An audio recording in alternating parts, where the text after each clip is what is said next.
কোরআনের সুর মাঝে শুনেছি যে নাম, আজানের সুর মাঝে শুনেছি ও নাম। ও নাম শুনেছি আমি আমার হৃদয়, হে রাসূল নবীজি তোমার। হলো সিরাতে রাসূলের আয়নায় তারুণ্য। আমরা অনেকে জেনে থাকব আমাদের প্রিয় নবী সাল্লাল্লাহু আলাইহি সাল্লাম তার জীবনে তার আশেপাশে প্রবীণ এবং নবীনদের অপূর্ব সমন্বয় সবসময় তিনি সাধন করে চলতেন। তার সভাসদ থেকে নিয়ে ব্যক্তিগত জীবন পর্যন্ত প্রতিটি স্তরে যদি আপনি লক্ষ্য করেন, আপনি দেখতে পাবেন একদিকে যেমন ছিলেন আবু বকর, ওমর, ওসমানের মতো সিনিয়র ব্যক্তিবর্গ, অপরদিকে আপনি দেখতে পাবেন আব্দুল্লাহ ইবনে ওমর, আব্দুল্লাহ ইবনে আব্বাস, আব্দুল্লাহ ইবনে মাসউদ রিদওয়ানুল্লাহি তাআলা আলাইহিম আজমাইনের মতো তরুণ সাহাবীদের দিয়ে তার পুরো সভাসদ আলোকিত অলঙ্কৃত থাকতো। প্রিয় নবী সাল্লাল্লাহু আলাইহি ওয়াসাল্লাম তার বিশেষ মনোযোগ ছিল সবসময় তরুণদের প্রতি, তারুণ্যের প্রতি। তার হাদিসের যে ভান্ডার আছে সেখান থেকে আপনি দেখবেন যে অন্য কোনো সময় নিয়ে প্রিয় নবী সাল্লাল্লাহু আলাইহি ওয়াসাল্লাম এতগুলো কথা বলেননি যতগুলো কথা বলেছেন তারুণ্যকে ঘিরে। আপনি দেখবেন আমাদের প্রিয় নবী সাল্লাল্লাহু আলাইহি ওয়াসাল্লামের বিভিন্ন হাদিসে তিনি ইয়া মাশারাশ শাবাব, হে তরুণ সম্প্রদায় বলে আলাদাভাবে তরুণদেরকে তিনি অ্যাড্রেস করে কথা বলেছেন। আপনি দেখবেন না যে তিনি মধ্যবয়সের কতখানি মনোযোগ ছিল আপনাদের প্রতি, আমাদের প্রতি, বিশেষভাবে তার মনোযোগ ছিল তারুণ্যের প্রতি। এটি তার তরুণদেরকে বিশেষভাবে অ্যাড্রেস করে করে, সম্বোধন করে করে মায়াভরা কণ্ঠে বিভিন্ন নাসিহা এবং দিক নির্দেশনা যে দিয়েছেন সেখান থেকে দিনের আলোর মতো পরিষ্কার।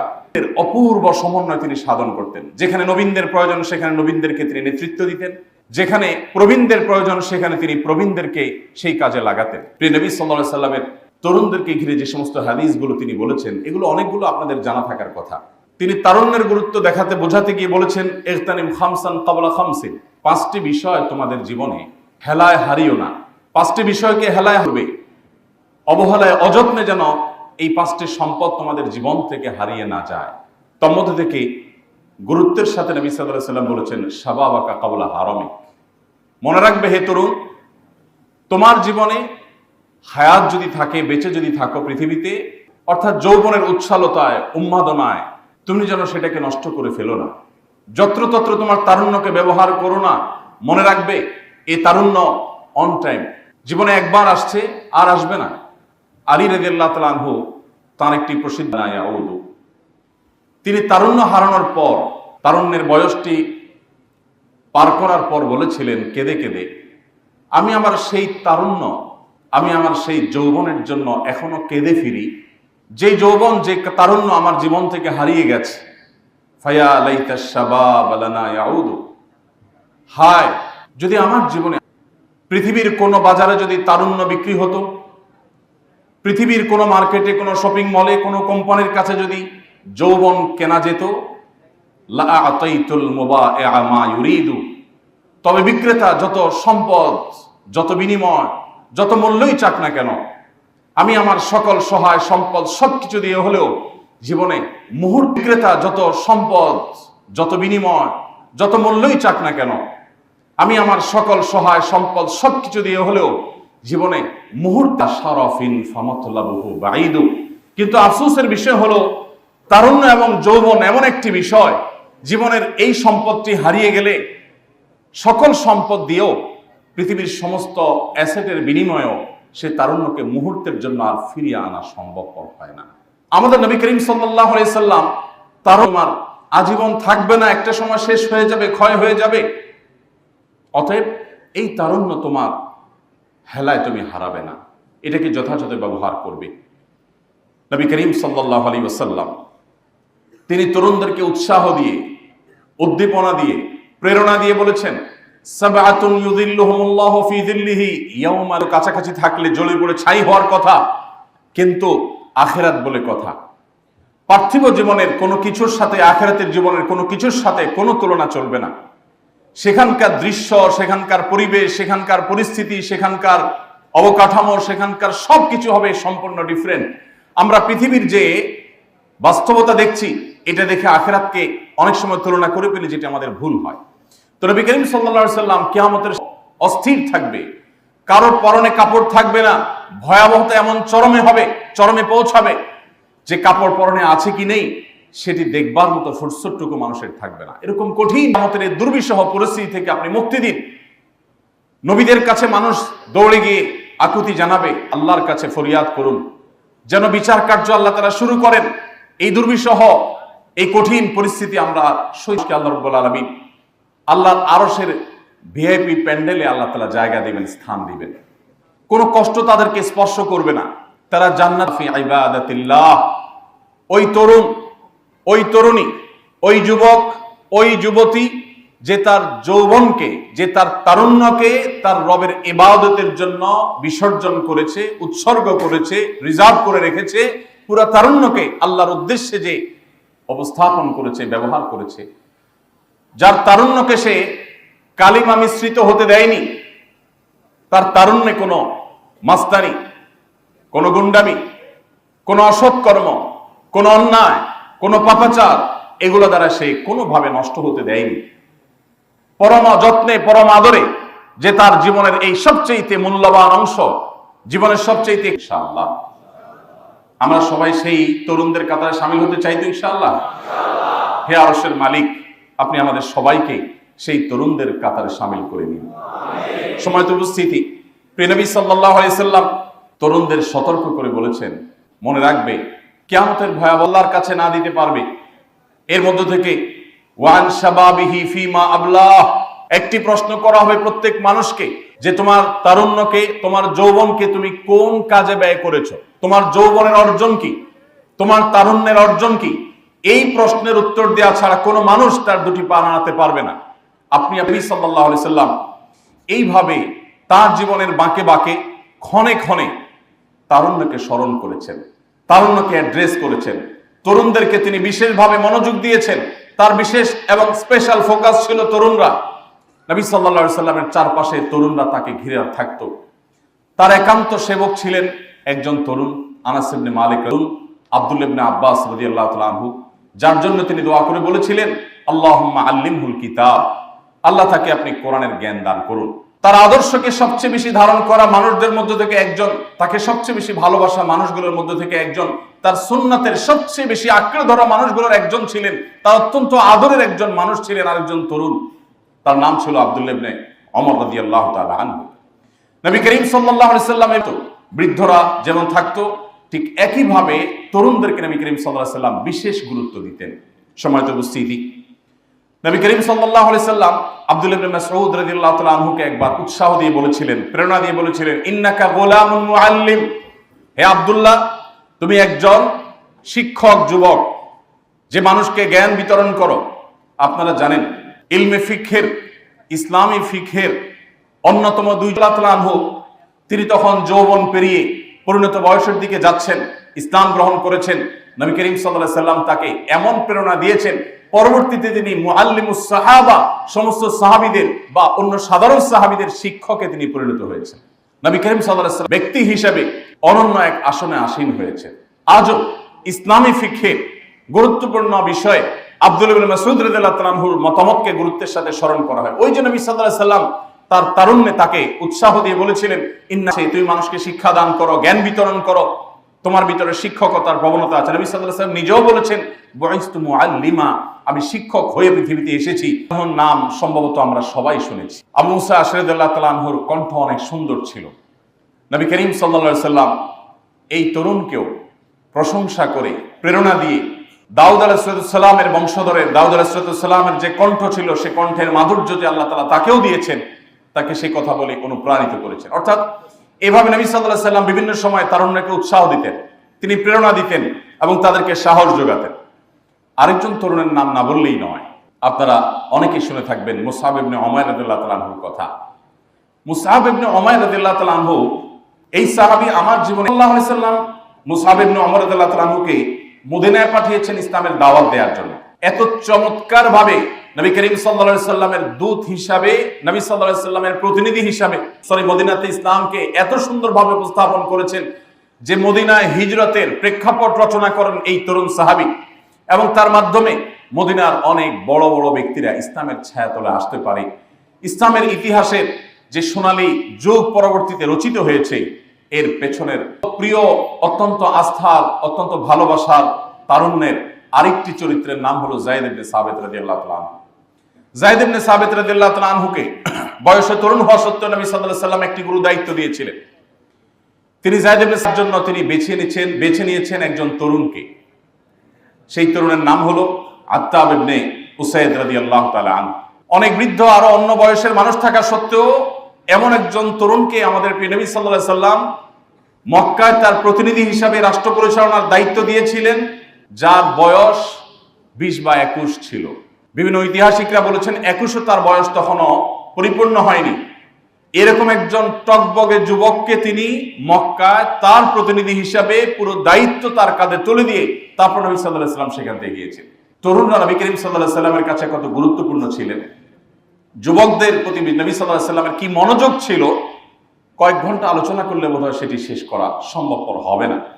সম্মানিত উপস্থিতি, আমরা এর তরফ থেকে পক্ষ হতে প্রিয় নবী সাল্লাল্লাহু আলাইহি সাল্লামের প্রতিনিধি হিসাবে, তার দূত হিসাবে বড় বড় প্রভাবশালী রাজা বাদশাদের কাছে নবী করিম সাল্লাল্লাহু আলাইহি সাল্লাম এই সাহাবী আব্দুল্লাহ ইবনে হুযাফা রাদিয়াল্লাহু তাআলাকে পাশ করতেন এবং তরুণদেরকে তিনি এতটা ভালোবাসতেন।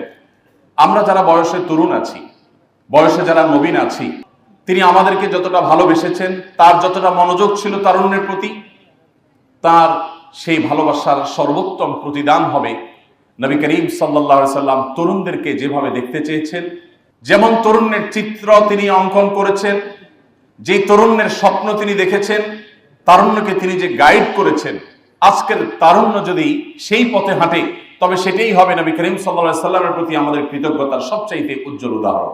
নবী করিম সাল্লাল্লাহু আলাইহি সাল্লাম তরুণদের সবচেয়ে বেশি যে বিষয়ে গুরুত্ব দিতেন সেটি হলো তরুণরা যেন তাদের তারুণ্যকে সকল প্রকার নোংরামো থেকে, সকল প্রকার পাপাচার থেকে, বিশেষভাবে চরিত্রহীনতা থেকে তারা যেন নিজেদের এর কোনো কিছুই থাকবে না, চিঠিফোঁটাও থাকবে না।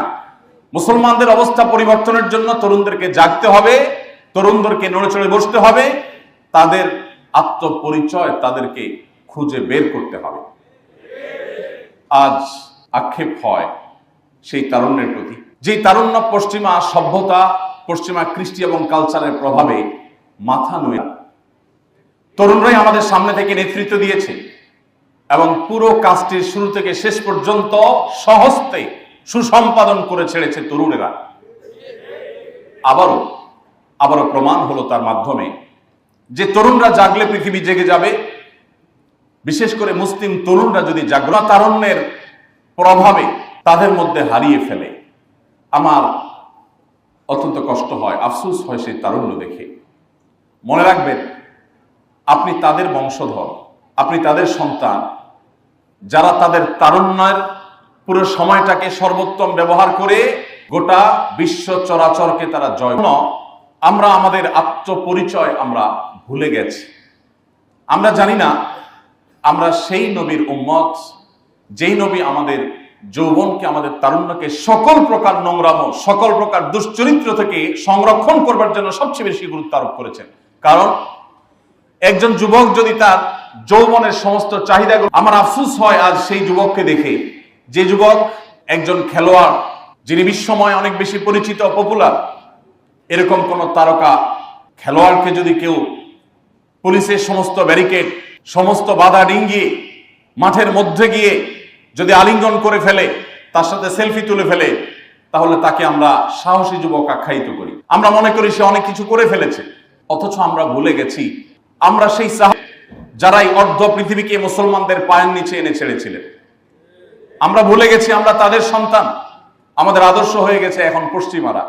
নবী করিম সাল্লাল্লাহু আলাইহি সাল্লাম আমাদের এই তারুণ্যকে সংরক্ষণ করবার জন্য, বিশেষ করে আমাদের এই তরুণ বয়সে, যৌবন বয়সে, বিবাহের মধ্যে একজন মুসলিম তরুণের উন্নতি, অগ্রগতি কতটুকু হবে না হবে, তার দ্বারা মুসলিম মিল্লাতের কতটুকু উপকার হবে না হবে, তা নিরূপণ হয়ে যায় তার তারুণ্যে, তার যৌবনে তিনি তার চরিত্রকে কতটা হেফাজত করতে পেরেছেন বা পারেননি তার উপরে।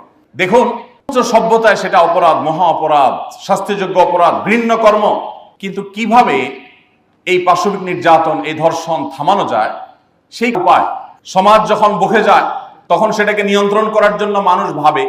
আর আল্লাহ প্রদত্ত ওহীর জ্ঞান দ্বারা যারা পরিচালিত হয় তাদেরকে আল্লাহ রাব্বুল আলামিন আগে থেকেই, সমস্যা সৃষ্টি হওয়ার আগে থেকেই বাঁধ দেওয়ার শিক্ষা দিয়েছে। নবী করিম সাল্লাল্লাহু আলাইহি সাল্লাম তার অত্যন্ত স্নেহের একজন তরুণ সাহাবী আলী রাদিয়াল্লাহু তাআলা আনহুকে বলেছিলেন, ইয়া আলী লা তুতবিআন নাযরাতান নাযরাহ, তুমি কোনো অপাত্রে যে নারীর প্রতি দৃষ্টিপাত করা তোমার জন্য হারাম করা হয়েছে তোমার কল্যাণার্থে, তোমার সমাজের সুস্থ স্বাভাবিক বিকাশের স্বার্থে, যে নারীর দিকে তোমাকে তার সৌন্দর্য তোমার পড়ে যায়, দ্রুততার সাথে নিজেকে সংযত করে নিবে, কারণ এটি তোমার জন্য হালাল নয়। দেখুন, নবী করিম সাল্লাল্লাহু আলাইহি সাল্লাম বলেছেন, মানুষের চোখ দেখে প্রথমে জেনা লিপ্ত হয়, এরপর তার মনের জেনায় সে লিপ্ত হয়, এরপর সে চূড়ান্ত জেনার পথে, ব্যভিচারের পথে সে হাঁটে এবং পথ মারায়। এভাবে নবী করিম সাল্লাল্লাহু আলাইহি সাল্লাম তারুণ্যের চরিত্রকে হেফাজত করার কথা বলেছেন। তিনি যুবকদেরকে লক্ষ্য করে বলেছেন, ইয়া মাশারাশ শাবাব, তাদের যাদের সাধ্য সামর্থ্য আছে তারা যেন বিবাহ শাদী করে।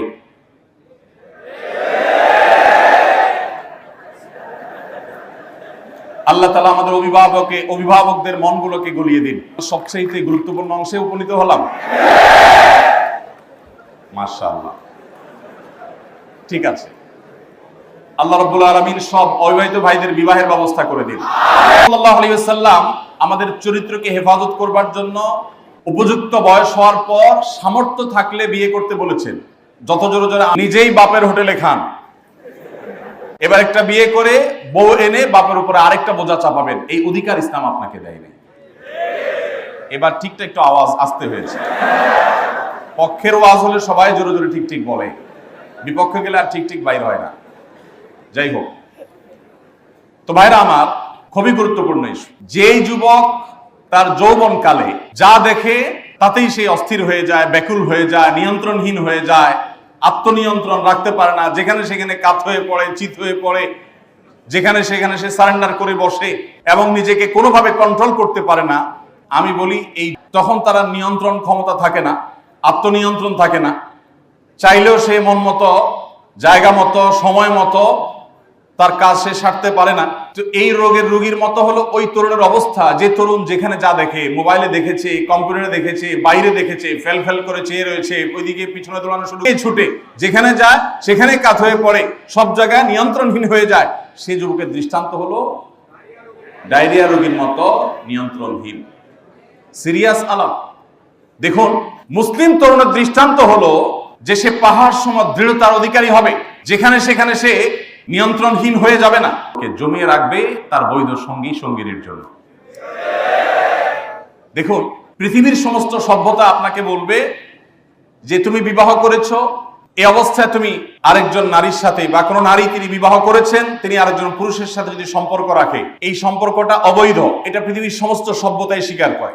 ইসলাম তার চাইতে আরো এক কাঠি যাবা না, অগ্রসর হবা না, এটা যেরকম তোমার নৈতিক দায়িত্বের মধ্যে পড়ে, এর চাইতে আরো গুরুত্বপূর্ণ বিষয় হলো তোমাকে আরো প্রোঅ্যাক্টিভ হতে হবে। অর্থাৎ তোমার জীবনে কেউ না কেউ তোমার জীবনে আসবে, যদি কপালে বিবাহ লেখা থাকে, কেউ না কেউ তোমার জীবনে আসবে। যে তোমার জীবনে আসবে সেই না বলবে যে তোমার যা খুশি তা করো, সমস্যা নাই, তবে বিয়ের পর আর করিও না। আর ইসলাম বলে না, তোমার জীবন সঙ্গী, জীবন সঙ্গিনীর জন্য তোমার সারা জীবনের সমস্ত ভালোবাসাকে সঞ্চয় করে রাখো, অজায়গায় কুজায়গায় সেটাকে অপাত্রে কুপাত্রে ব্যবহার করবে না। সময় তো ভাইরা আমার, আমরা আজ সবকিছুকে আমরা গায়ে মাখানোর চেষ্টা করছি, তাদের সমস্ত কৃষ্টিগুলোকে আমরা এখানে আমদানি করার চেষ্টা করছি। আমরা ভুলে গেছি যে আমরা মুসলমান, আমরা বাঙালি, আমরা বাংলাদেশি। এই অঞ্চলের মানুষের যে কৃষ্টি, যে কাল সংস্কৃতি আছে, সেটা আমরা ভুলে যেতে বসেছি। আমি একটি কথা প্রায় বলি, পশ্চিমারা জ্ঞানে, বিজ্ঞানে, তথ্যে, যোগাযোগ 1000 বছর এগিয়ে থাকে, পারিবারিক ব্যবস্থাপনায় তাদের চাইতে আমরা 2000 বছর এগিয়ে আছি। তাদের থেকে জ্ঞান বিজ্ঞান নেন, তাদের থেকে তথ্য প্রযুক্তি নেন, তাদের থেকে অন্যান্য ভালো জিনিসগুলো নেন, কোনো অসুবিধা নেই, ইসলাম সেটা নিষেধ করে না। কিন্তু তাদের বস্তা পচা সস্তা সংস্কৃতি আমাদের দেশে আমদানি করবেন না। এদেশের স্বামীরা স্ত্রীদেরকে যতটা ভালোবাসে, এদেশের স্ত্রীরা স্বামীকে যতটা ভালোবাসে, অর্থাৎ ঘুমে ঘুমন্ত মানুষ যে স্বপ্ন দেখে, তারা এরকম কিছু স্বপ্নেও দেখে বলে আমার মনে হয় না যে স্বামী স্ত্রীকে এরকম ভালোবাসতে পারে।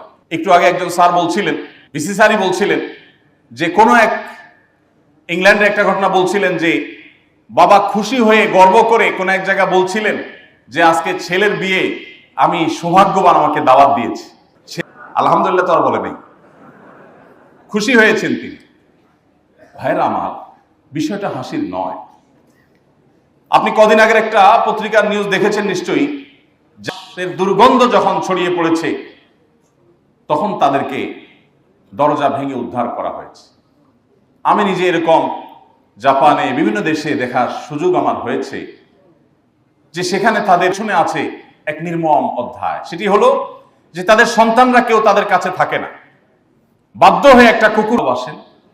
আমাদের সন্তানরা বাবা মাকে যতটা ফিল করেন, পশ্চিমারা এগুলো চিন্তাও করতে পারে না, ওরা ভাবতেও পারে না।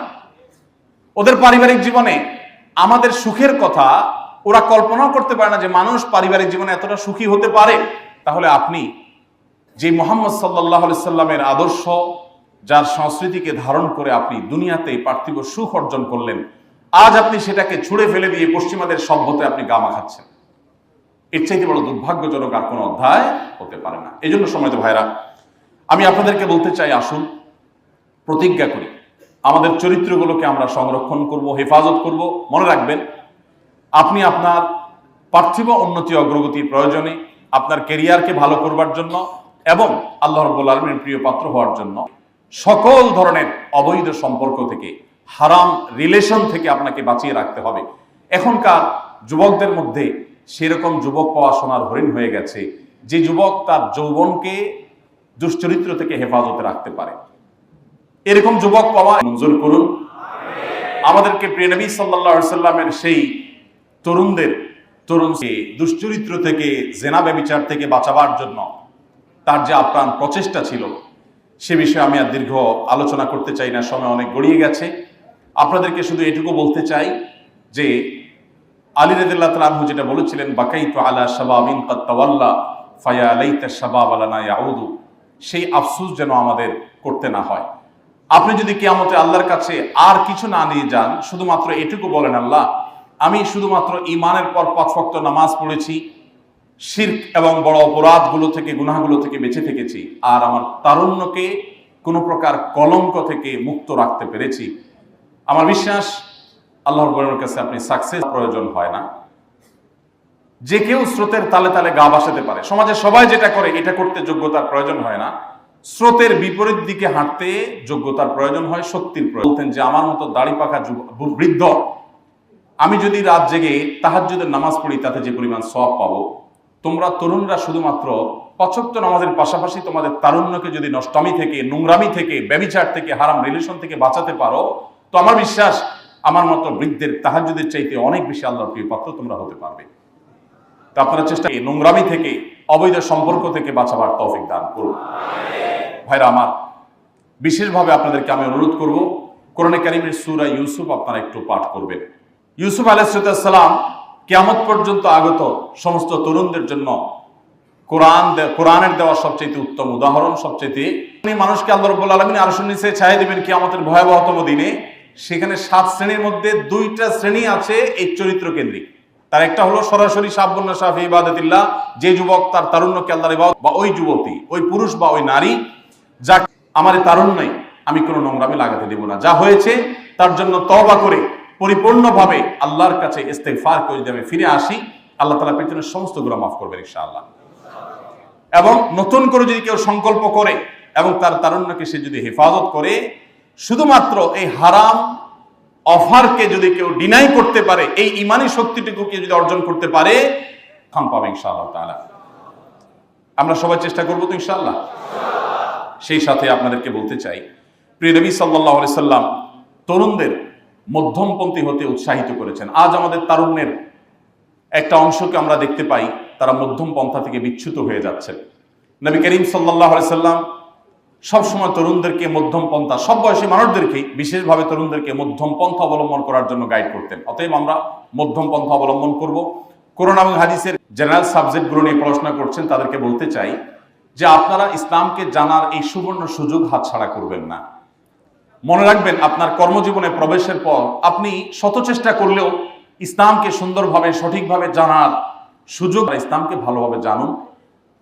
জন্মসূত্রে মুসলিম না হয়ে জ্ঞানে, জেনে শুনে এবং কোরআন হাদিসের আলোকে মুসলিম হওয়ার চেষ্টা করবেন। আমি রব্বে কারীমের কাছে মনে প্রাণে দোয়া করি, আল্লাহ আপনি আমাদের এই যুবছেন যারা মুসলমানদের মুখকে পৃথিবীতে উজ্জ্বল করেছেন, আজ গোটা বিশ্বে মুসলমানদের যদি আবার মাথা উঁচু করে দাঁড়াতে হয়, মনে রাখবেন জাগতে হবে, কিন্তু তার জন্য আদর্শ তরুণ হতে হবে। যে যুবক আল্লাহর ভয়ে, আল্লাহর নির্দেশের প্রতি শ্রদ্ধার জায়গা থেকে তার তারুণ্যকে হারাম রিলেশন থেকে বাঁচাতে পারে না, তার দ্বারা আর যাই হোক অন্তত বিশ্বজয় করার স্বপ্ন, এটা তার দ্বারা একেবারেই অলীক স্বপ্ন ছাড়া আর কিছুই না। বিধায় এই জায়গাটাতে আপনাদের বিশেষভাবে ফোকাস করার জন্য আমি অনুরোধ করব, এবং সেই সাথে আমি শেষ অনুরোধ যেটি দেখেছি তা হলো আপনারা মধ্যম পন্থা অবলম্বন করার পাশাপাশি ইসলামিক জ্ঞানে নিজেরা সমৃদ্ধ হবেন, অন্যদেরকে আল্লাহ রাব্বুল আলামিন আলোকবর্তিকা হিসাবে কবুল এবং মঞ্জুর করুন। আমি মনে প্রাণে আবারও কৃতজ্ঞতা জ্ঞাপন করছি কর্তৃপক্ষের, যারা আমাকে সুযোগ করে দিয়েছেন এখানে দাঁড়াবার জন্য। আর এত লম্বা সময় ধরে আপনারা যে আমার এই বক্তব্য তথা আমার এই আলাপচারিতা খুব ধৈর্য ধারণ করে শুনেছেন, আপনাদের এই ধৈর্য পরীক্ষায় উত্তীর্ণ হওয়ার জন্য আপনাদেরকে অভিনন্দন। জাযাকুমুল্লাহ খাইর। আসসালামু আলাইকুম ওয়া রাহমাতুল্লাহ।